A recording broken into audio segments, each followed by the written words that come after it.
মহাভাৰতে আমাক বৰ্তি থকাৰ শিক্ষা দিয়ে। মহাভাৰতৰ সকলো পাত্ৰ কেৱল বৰ্তি থকা দিয়ে।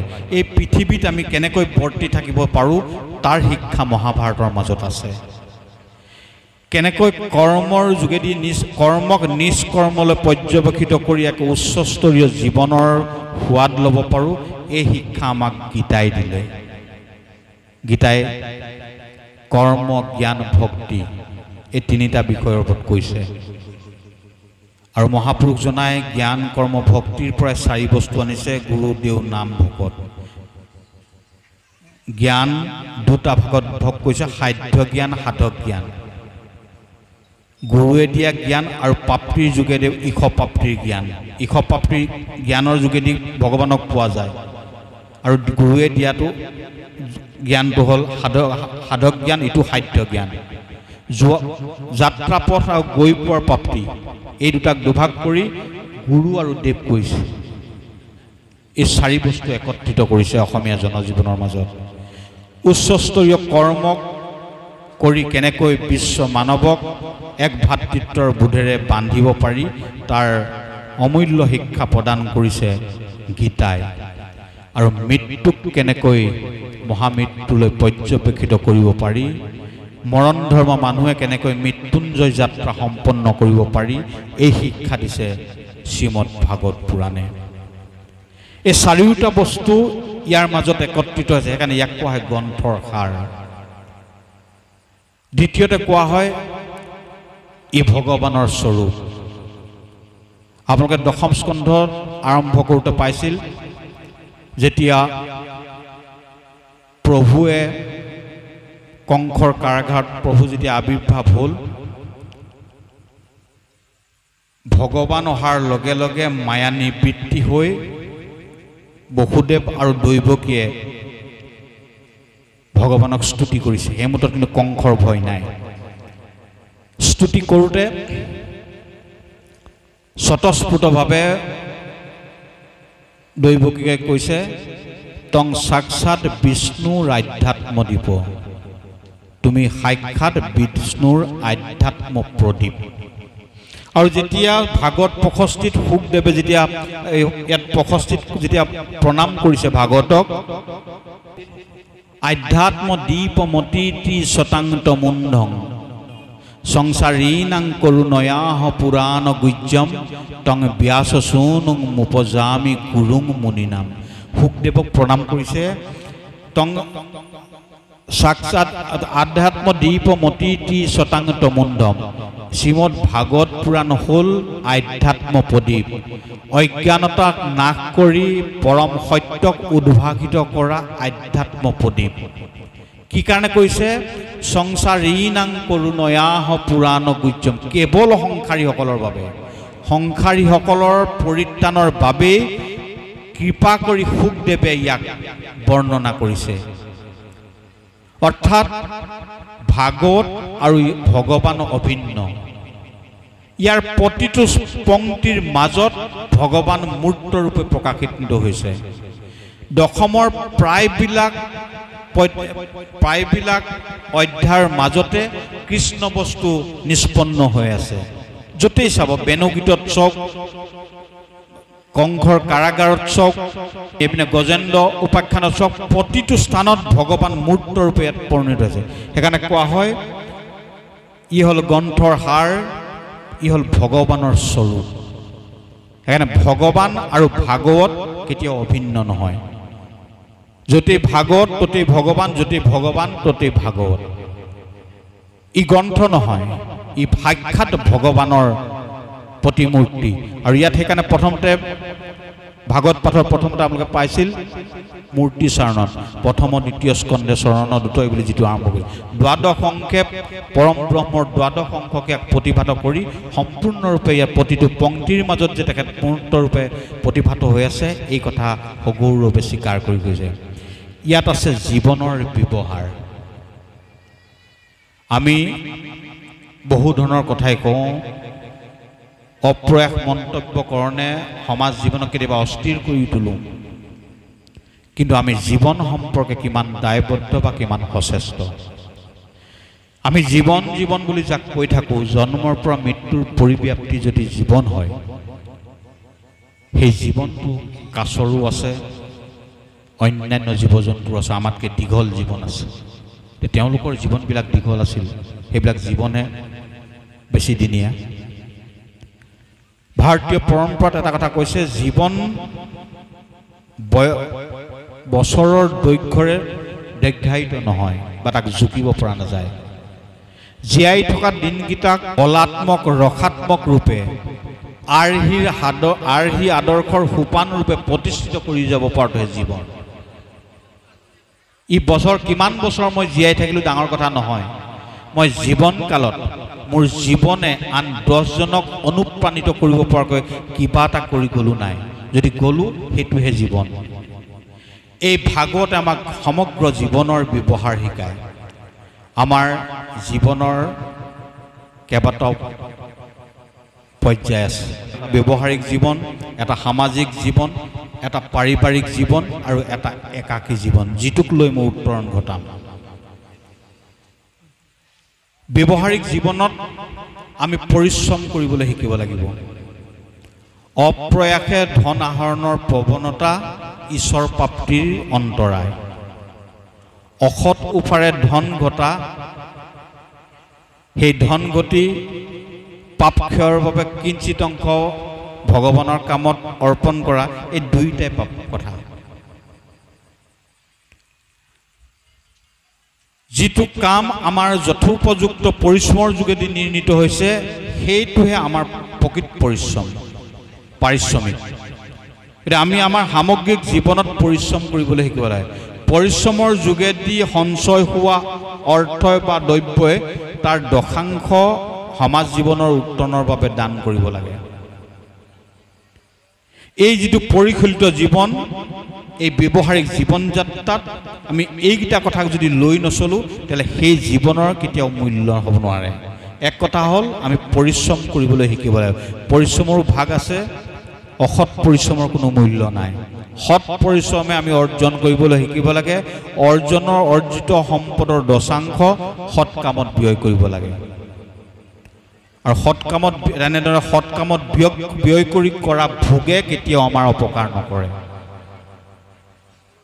আপুনি অৰ্জিত ধনৰ যদি দশাংশ সৎ কামত ব্যয় কৰিছে, বাকী 90% আমি য'ত আপোনাৰ ব্যৱহাৰিক জীৱনত য'তেই নলগাওক, সি পূৰ্ণ প্ৰস্ফুটিত হৈ আহিব। চাবচোন, কুঁৱা এটাৰ পৰা যিমানেই পানী উলিয়াই থকা, তলৰ পৰা নিৰ্মল পানী আহি থাকে।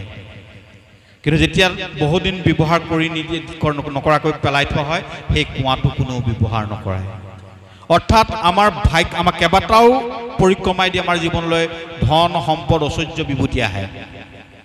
আৰু সেই ঐশ্বৰ্য বিভূতি ধনক যথোপযুক্তভাৱে যদি জগত কল্যাণকে আদি কৰি সামগ্ৰিক প্ৰতিশ্ৰুতিৰ সৈতে যদি আমি একাত্ম নকৰোঁ, তাৰ যিটো ধাৰাবাহিকতা সেইটো ক্ষুণ্ণ হৈ পৰে, বা যাৰ ফলস্বৰূপে এটা সমৃদ্ধ জীৱন হঠাতে স্তিমিত হৈ যাব পাৰে।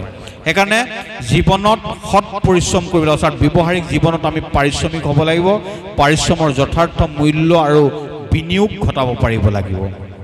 সেইটো হ'ল আমাৰ ব্যৱহাৰিক জীৱন। সামাজিক জীৱনত আমাৰ পাৰদৰ্শিতা লাগিব।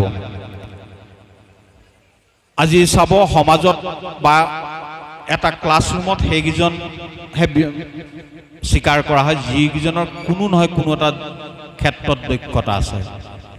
কোনোবা এজন ছাত্ৰ যদি পঢ়াত বেয়াও হয়, তেওঁ খেলা ধূলা হওক বা অন্যান্য নৃত্য গীত অভিনয় আদিত যদি দক্ষতা থাকে, তেওঁ শ্ৰেণীকোঠাটোত এটা বিশেষ মৰ্যাদা পায়।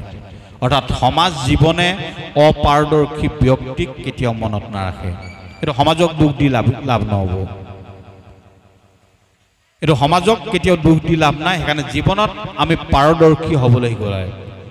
অৰ্থাৎ সামাজিক জীৱনত আমাৰ পাৰদৰ্শিতা লাগিব। সাংসাৰিক জীৱনত আমাৰ প্ৰেম লাগিব। আজিকালি চাবচোন, সংসাৰবিলাক সৰু সৰু, আমাৰ ৩-৪জনৰ মাজতে আমাৰ একোখন সংসাৰ, কিন্তু তাতো সম্প্ৰীতি নাই। তাৰ মাজতো বিভিন্ন ধৰণৰ অসূয়া অশান্তি। ইয়াৰ মূলভূত বস্তুটো হ'ল প্ৰেমৰ দৈন্যতা। প্ৰেমৰ দৈন্যতাৰ বাবে আমাৰ বহু সংসাৰ অকালতে থান-বান হৈ গৈছে। তাৰ সমান্তৰালভাৱে আধুনিক উপজীৱৰ অপপ্ৰয়োগটো আছে। আধুনিক সমাজ ব্যৱস্থাৰ লগত বৰ্তি থাকিবলৈ আমাক সকলো বস্তু লাগিব, শুদ্ধ কথা। আজি এই মাইকটোৰ শব্দ উচ্চাৰণ ৰীতি ভাল হোৱাৰ বাবে 10জনে শুনিব পাৰিছে বা আপোনালোকে শুনি থাকিব পাৰিছে, অন্ততঃ অশান্তি পোৱা নাই। কিন্তু এই মাইকটো সভ্যতাৰ দান। সংস্কৃতি আৰু সভ্যতা দুইটা বস্তু একে নহয়, এইটো আমি সদায় মনত ৰাখিব লাগিব।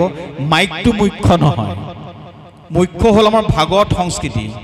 ভাগৱতৰ ওপৰত আলোচনা কৰাৰ পৰম্পৰা বা আমাৰ সংস্কৃতিটোৱে মূল, কিন্তু সেই পৰম্পৰাটোক অতিৰিক্ত কলেবৰ্তা দিছে সভ্যতাৰ অৱদানে।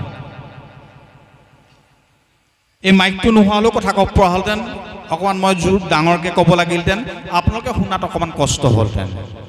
কিন্তু আমি মূলভূত সংস্কৃতিক বাদ দি সভ্যতাৰ অৱদানটোকে জীৱনত গ্ৰহণ কৰি লোৱাৰ বাবে বহু সংসাৰ আজি থান-বান হৈছে।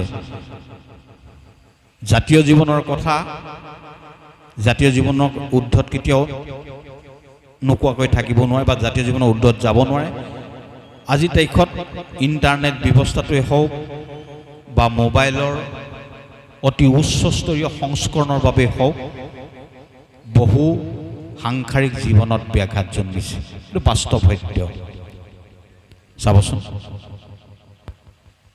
ইয়াত যিটো প্ৰেম মোৰ সন্তানৰ প্ৰতি থাকিব লাগিছিল, যিটো প্ৰেম মোৰ স্বামীৰ প্ৰতি বা পত্নীৰ প্ৰতি থাকিব লাগিছিল, সেই প্ৰেমটো মোৰ একীভূত হৈছে সভ্যতাৰ উপজীৱৰ মাজত, মোবাইলটোৰ মাজত।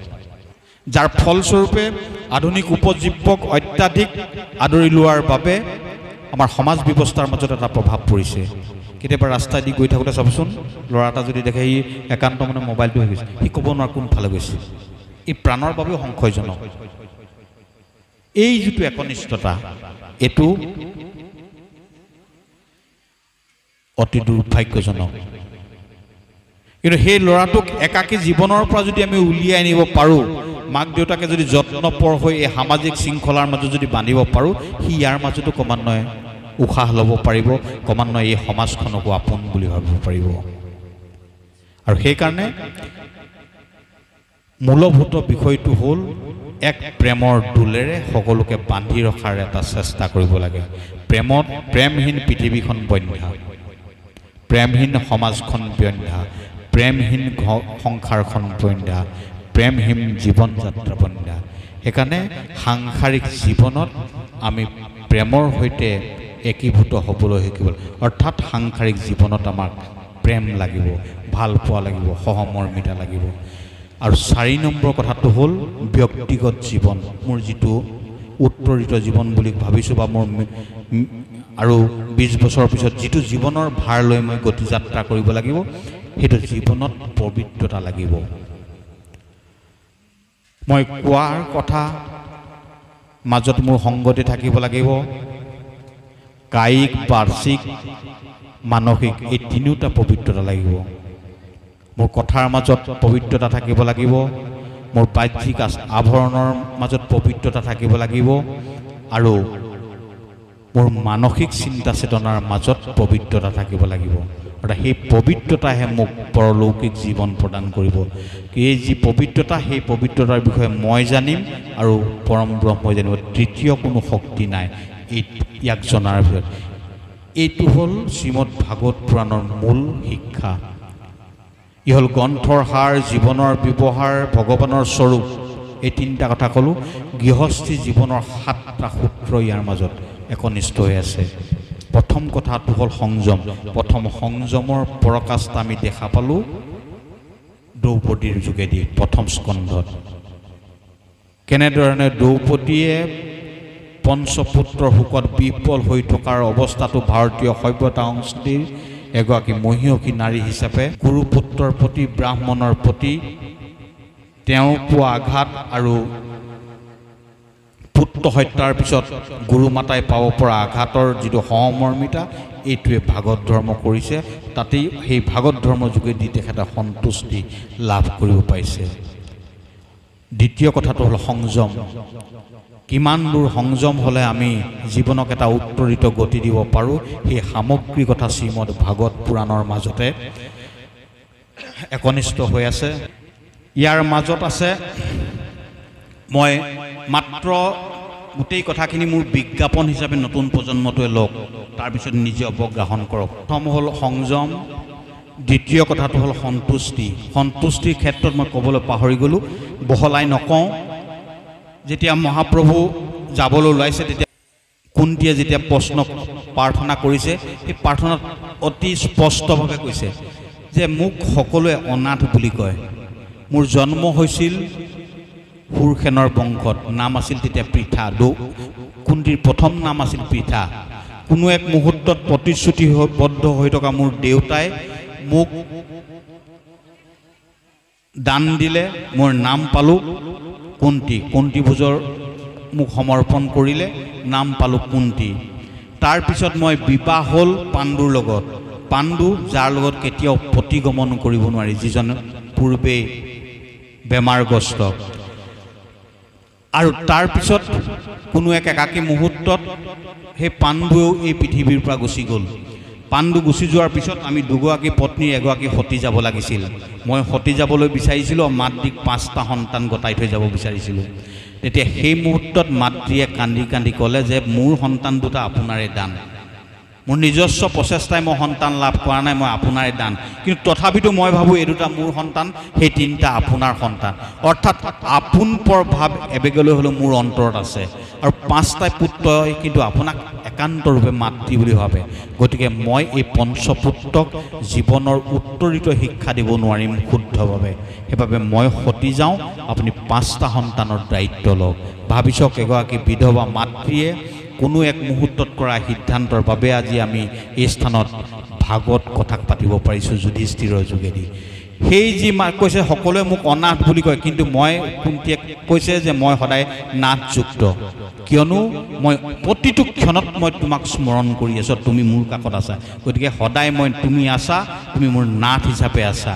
সকলোৱে মোক কয় দুৰ্ভগীয়া বুলি, কিন্তু মই ভাবোঁ মই দুৰ্ভগীয়া সেই মুহূৰ্তত, যি মুহূৰ্তত মই তোমাক পাহৰিছোঁ, সেই মুহূৰ্ততে মই দুৰ্ভগীয়া। আৰু মই আজিও এই তোমাৰ সন্মুখত কৈছোঁ, মই বিপদৰ উপৰি বিপদ বিচাৰিছোঁ।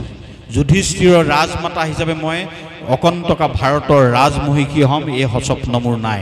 মই কেৱল দুখৰ উপৰি দুখ বিচাৰিছোঁ, কিয়নো দুখ থাকিলেহে মই তোমাক স্মৰণ কৰিম, আৰু তোমাক স্মৰণ কৰিলে তোমাক প্ৰাপ্তি হ'ম। এইটো সন্তুষ্টিৰ পৰাকাষ্ঠা। তাৰপিছত সন্তান কেনেকৈ আহে বোলে দ্বিতীয় অদিতিৰ কাহিনী আছে। তৃতীয় সপ্তম স্কন্ধত সংবেদনশীলতা কেনেধৰণে হ'ব লাগে, নৱম স্কন্ধত আছে ৰামৰ সম্পৰ্কে সংকল্প কেনেকুৱা হ'ব লাগে। সংকল্প হ'ব লাগে শুকদেৱৰ দৰে, সংকল্প হ'ব লাগে পৰীক্ষিতৰ দৰে, যি সংকল্পৰ যোগেদি মৃত্যুঞ্জয়ী যাত্ৰা এক ৰচনা কৰিব। সক্ষমতা কেনেদৰে হ'লে ভাৰত যুদ্ধত 61 সম্ৰাট হ'ব পাৰে, এয়া যুধিষ্ঠিৰৰ যোগেদি শিকিব পাৰি। আৰু সমৰ্পণ কেনেকুৱা হ'ব লাগে, ইয়াৰ একাধিক উদাহৰণ আছে। মই এটা শ্লোকেৰে সমৰ্পণৰ কথা কৈছোঁ। দ্ৰৌপদীক যেতিয়া বস্ত্ৰহৰণ কৰিছে, দ্ৰৌপদীয়ে প্ৰথমতে এখন হাতে বস্ত্ৰ ধৰি ভগৱানক মাতি আছে, ভগৱান অহা নাই। তাৰপিছত দেখিলে মোৰ ইয়াত পঞ্চস্বামী আছে, মোৰ শহুৰসকল আছে, মোৰ ককাসকল আছে, কোনো কিন্তু আজি এই দুৰ্যোগৰ মুহূৰ্তত মোৰ হৈ থিয় হোৱা নাই। সেই মুহূৰ্তত 2খন হাত এৰি পেলাই একান্ত মনে ভগৱানক সমৰ্পণ কৈছে নৈবমে পতয়সন্তি ন পুত্ৰ ন চ বান্ধৱ ন ভাতৰ নৈব পিতা নৈব ত মধুসূদন চতুৰ্ভি কাৰণে কৃষ্ণ তয়ে ৰক্ষাস্মি নিত্যস সমন্ধাত গৌৰৱাত সখ্যাত প্ৰভুত্বই নচকেশৱ। মোৰ ইয়াত ভাই নাই, ভাতৃ নাই, স্বামী নাই, পিতৃ নাই, মোৰ ইয়াত কোনো নাই, মোৰ তোমাৰ বাহিৰে কোনো নাই। মই এৰি দিলোঁ, মোক উলংঘত কৰে, মোক কি কৰে ক'ব নোৱাৰোঁ, কিন্তু মই উদ্ধ হস্তেত কৈছোঁ কেৱল তুমি আছা আৰু তুমি মোক ৰক্ষা কৰিব লাগিব। সমন্ধাত তোমাৰ মোৰ মাজত এটা সম্বন্ধ আছে। গৌৰৱ, তুমি ঐশ্বৰ্যশালী ভগৱান, তোমাৰ গৌৰৱ আছে। সমন্ধাত গৌৰৱাত সখ্যাত, তোমাৰ মাজত সখীত্বৰ সম্পৰ্ক আছে, তোমাৰ সখীৰ পত্নী। সমন্ধাত গৌৰৱাত সখ্যাত প্ৰভুত্বেই নচকেশ হ'ব, তুমি সৰ্বসমৰ্থৱান ভগৱান, তোমাৰ সকলোতে প্ৰভুত্বতা আছে। এই 4টা কাৰণতে তুমি মোক উদ্ধাৰ কৰিব লাগে। এনে সমৰ্পণযুক্ততা থাকিলে যিকোনো ৰমণীয়ে পৰম ব্ৰহ্মৰ কৃপা লাভ কৰিব পাৰিব। ই সমৰ্পণৰ এক অন্যতম জীৱন্ত উদাহৰণ। মহাপুৰুষ শ্ৰীকৃষ্ণদেৱ যাবলৈ ওলাইছে, দ্ৰৌপদী সুভদ্ৰা আহিছে, নিজৰ ভনীয়েক সুভদ্ৰাৰ ইপিনে পুত্ৰ অভিমন্যুক বধেই হ'ল যুদ্ধত। প্ৰভুৱে আলিঙি ধৰি স্নেহৰ ভনীক সুধিছে যে তই মোৰ পৰা এই মুহূৰ্তত কি বিচাৰ? ভাবিছক সুভদ্ৰাই বিচাৰিব লাগিছিল সেই মুহূৰ্তত যে মোৰ এটাই মাত্ৰ সন্তান আছিল, তুমিতো চান্দিপনী ঋষিক মিত্ৰপুত্ৰ আনি দিলা, মোৰ এই পুত্ৰক আনি দিয়া। কিন্তু সমৰ্পণ উচ্চস্তৰীয় ভগৱানৰ ভগ্নী, আৰু সেইকাৰণে তেওঁ ভগৱানৰ ভগ্নী হ'ব পাৰিছে। তেওঁ চিধাই কৈছে, কৃষ্ণ তদীয় পদপংকজ পঞ্জনান্তে অদ্যয়েব বিশতু মানসু ৰাজহংস পান পয়ান সময় কফবাতপীতে কণ্ঠাবৰুদো বিদো স্মৰণং কুতস্তে। হে কৃষ্ণ তজু পাদ পদ্ম, নামঘোষাত আছে, হে কৃষ্ণ তজু পাদ পদ্ম পঞ্জৰৰ ভিতৰে মূৰ মন ৰাজহংস পক্ষী থাকুক প্ৰভু সৰ্বদা প্ৰাণপয়ানৰ সময়ত কফবাতপিত্ত আদি যত কণ্ঠ নিৰোধনে তোমাৰ স্মৰণ কথা। এতিয়াতো দূৰ কথা, মোৰ শক্তি সামৰ্থ্য আছে, তোমাৰ নিত্য স্মৰণ কৰিম। যেতিয়া মোৰ জীৱনৰ শেষ কাল আহিব, কফ বাত পিত্তই যেতিয়া মোক চেপা মাৰি ধৰিব, সেই মুহূৰ্তত মই তোমাক কেনেকৈ স্মৰণ কৰিম, তাৰ প্ৰভু তুমি এটা ব্যৱস্থা কৰি থৈ যোৱা। সমৰ্পণ যদি এনে উচ্চস্তৰীয় হয়, তেতিয়াহ'লে ভগৱানৰ ভগ্নী ৰূপেও জন্মগ্ৰহণ কৰিব পৰা যায়। ইয়াতকৈ আটাইতকৈ গুৰুত্বপূৰ্ণ মই কেইটামান কথা কৈ থৈ গৈছোঁ। ইয়াৰ মাজত আছে, ষষ্ঠ স্কন্ধত আছে, সৰ্ববিঘ্ন নাশক বিজয় আৰোগ্য আৰু ঐশ্বৰ্য প্ৰদায়ক নাৰায়ণ কৱচ। কেতিয়াবা যদি সময় হয়, কেতিয়াবা মই নাৰায়ণ কৱচ হয়, মই নতুন প্ৰজন্মৰ যিসকল ব্যক্তি আছে মই তেখেতসকলক কওঁ যে ভাগৱত নিজৰ ধৰ্ম, ভাগৱতটো প্ৰদৰ্শনমূলক ধৰ্ম নহয়। আত্মমুখী চেতনাই যদি ভাগৱতৰ মাজত অৱগাহন কৰে, জীৱনৰ সকলো সমস্যাৰ সমাধান আছে। মই তাৰ মাত্ৰ কেইটামান সমাধানৰ কথা কৈ থৈ গৈছোঁ। ইয়াৰ মাজত আছে নাৰায়ণ কৱচ। আমি জীৱনত কি বিচাৰোঁ? ঐশ্বৰ্য বিভূতি বিচাৰোঁ। আমি সকলো বাধা বিঘ্নিৰ ঊৰ্ধত বিচৰণ কৰিব বিচাৰোঁ। এই সকলো ঊৰ্ধত বিচৰণ কৰিব এক আমোঘ অস্ত্ৰ আছে, নাৰায়ণ কৱচ ষষ্ঠ স্কন্ধত আছে। ইয়াৰ মাজত আছে পুংখবৰ্ণ ব্ৰত, যি ব্ৰতৰ যোগেদি অদিতিয়ে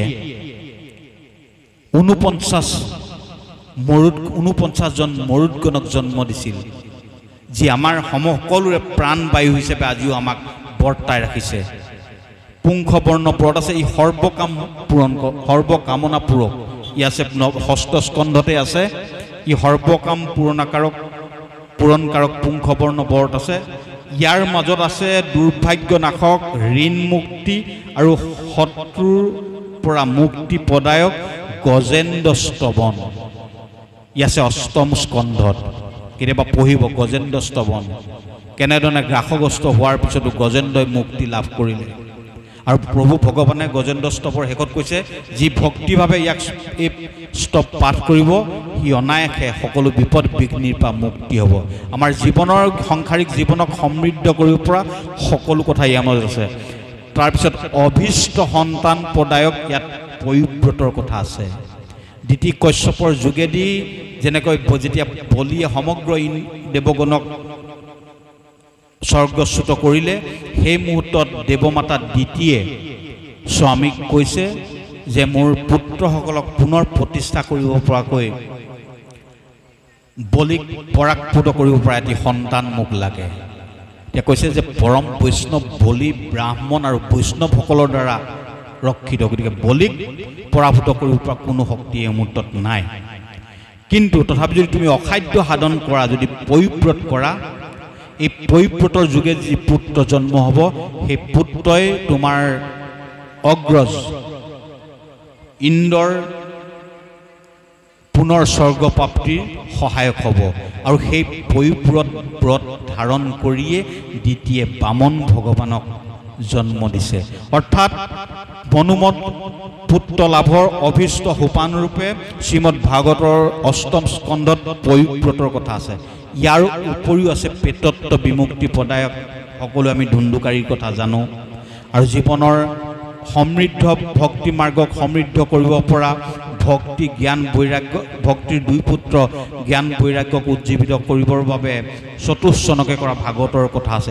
সমগ্ৰ সাংসাৰিক জীৱনৰ পৰিত্ৰাণৰ সোপান এই ভাগৱতৰ মাজত আছে। সেয়ে মই ভাবোঁ নতুন প্ৰজন্মই ভাগৱতৰ ওপৰত কিছু অনুপ্ৰৱেশ কৰাৰ ক্ষণ আহি পৰিছে। চক সমাজখন বিচূৰিত হৈ গৈছে। আজিকালি চাব অপ্ৰয়াস মন্তব্যকৰণৰ যোগেদি নতুন প্ৰজন্ম বহুধা ধাবিত হৈছে। আজি চাব সন্মুখত থাকি এষাৰ কথা নকোৱা এটা ল'ৰাই ছ'চিয়েল মিডিয়াত বা যিকোনো সামাজিক মাধ্যমত আমেৰিকাৰ ৰাষ্ট্ৰপতিয়ে কি কৰিব লাগে তাৰ উপদেশ দিয়ে। কোনোবা এজনৰ অপাপগ্ৰস্ত হৈ কেতিয়াবা শৌৰ্য কাৰ্য কৰিছে, কোনোবাই চুৰ কৰা মহাপাপ, মই তাক সমৰ্থন নকৰোঁ। কিন্তু সেই অভাৱগ্ৰস্ত চুৰজনক শাসনৰ বাঘজুৰি হাতত তুলি নিৰ্মমভাৱে প্ৰহাৰ কৰি হত্যা কৰা কোনো গুণেই বাঞ্ছনীয় নহয়। আৰু এইবিলাক আসুৰিক তৃপ্তি ক্ৰমান্বয়ে উদ্ভাৱিত হৈছে। আৰু এনে আসুৰিক প্ৰৱণতাৰ পৰা এটা শুদ্ধ সত্য পথৰ সন্ধান দিবৰ পৰা অদ্বিতীয় সোপান হ'ল শ্ৰীমদ ভাগৱত পুৰাণ। ইয়াৰ প্ৰত্যেক শ্লোকে শ্লোকে ৰস আছে, প্ৰত্যেক শ্লোকে শ্লোকে এটা শাশ্বত জীৱনগাথাৰ সোপান আছে।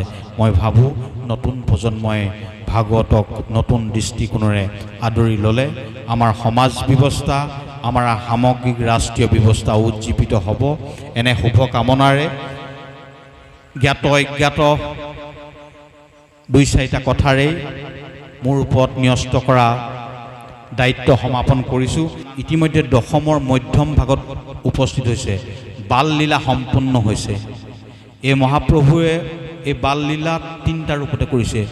সচ্চিদানন্দ ৰূপায় বিশ্ব উৎপত্তি হেতুবে তাপত্ৰয় বিনাশায় শ্ৰীকৃষ্ণং বয়ং নম। প্ৰভুৱে আদি দশম, মধ্য দশম, শেষ দশম এই তিনিটা সচ্চিদানন্দ ৰূপায় বিশ্ব উৎপত্তি হেতুবে তাপত্ৰয় বিনাশায় শ্ৰীকৃষ্ণং বয়ং নম। সচ্চিদ আনন্দ, প্ৰেমঘন, প্ৰতাপঘন, প্ৰজ্ঞাঘন। চাবচোন মহাপুৰুষ শ্ৰীকৃষ্ণদেৱৰ তিনিটা লীলাই, প্ৰেমঘন, প্ৰতাপঘন, প্ৰজ্ঞাঘন। এই তিনিটা লীলাৰে তেওঁ পৃথিৱীত ধৰাধাম লীলা কৰিছে। এই তিনিটা লীলাই আমাৰ তিনিটা নাশ কৰিছে তেওঁৰ শ্ৰৱণ কীৰ্তনে। আমি কায়িক, বাচিক, মানসিক তিনিভাৱে পাপ কৰোঁ। বেয়া কথা কওঁ, সি এটা পাপ হয়। বেয়া কাম কৰোঁ, সেইটো এটা পাপ হয়। মনেৰে বেয়া কাম, পৰৰ অহিত চিন্তা কৰোঁ, সেইটো এটা পাপ হয়। তিনিটাৰ উপায় পাওঁ, মুখেৰে, ইন্দ্ৰিয়ৰে আৰু মনেৰে। এই তিনিটা পাপে আমাক তিনিটা পথ দগ্ধ কৰে, আধ্যাত্মিক, আধিদৈৱিক, আধি ভৌতিক। এই তিনিটা তাপেই, তিনি পাপ, তিনি তাপ, আধ্যাত্মিক, আধিদৈৱিক, আধি ভৌতিক। এই তিনি তাপৰ পৰা পৰিত্ৰাণ দিব পৰা একমাত্ৰ গাথা হ'ল সচ্চিদানন্দ স্বৰূপ প্ৰেমঘন, প্ৰতাপঘন, প্ৰজ্ঞাঘন প্ৰভুৰ দিব্যলীলা। গুষ্ঠলীলাত প্ৰভুৱে প্ৰেমঘন মূৰ্তি। চাবচোন ৰাস ক্ৰিয়া কৰি কংস বদলকে প্ৰভুৱে চেণ্ডেলো পিন্ধা, জোতা চেণ্ডেলো পিন্ধা নাই, কি কয় চিলাই কৰা কাপোৰো পিন্ধা নাই, অস্ত্ৰ ধৰা নাই, এইবিলাক কাম কৰা নাই। কেশ মৰ্দন, চুলি কটা নাই, সোণৰ অলংকাৰ পিন্ধা নাই, এইকেইটা কাম কৰা নাই। এই পাঁচটা কাম কৰা নাছিল। কি কাৰণে কৰা নাছিল? সমনীয়াখিনিয়ে যাতে তেখেতক বেলেগ বুলি নাভাবে। ইয়াত যিজন মানুহৰ অত্যাধিক সাজ সজ্জাৰ মাজত পৰিৱৰ্তন আছে, সেই মানুহজনক প্ৰত্যেকে বেলেগ দৃষ্টিয়ে চায়, যাতে প্ৰভুৱে কোনো কাৰণতে তেখেতৰ অনুচৰসকল, তেখেতৰ সংগীসকলৰ ভাৱ যাতে বিচ্ছুৰিত নহওক তেওঁৰ পৰা। সেইবাবে এই পাঁচটা কাম কৰা নাই।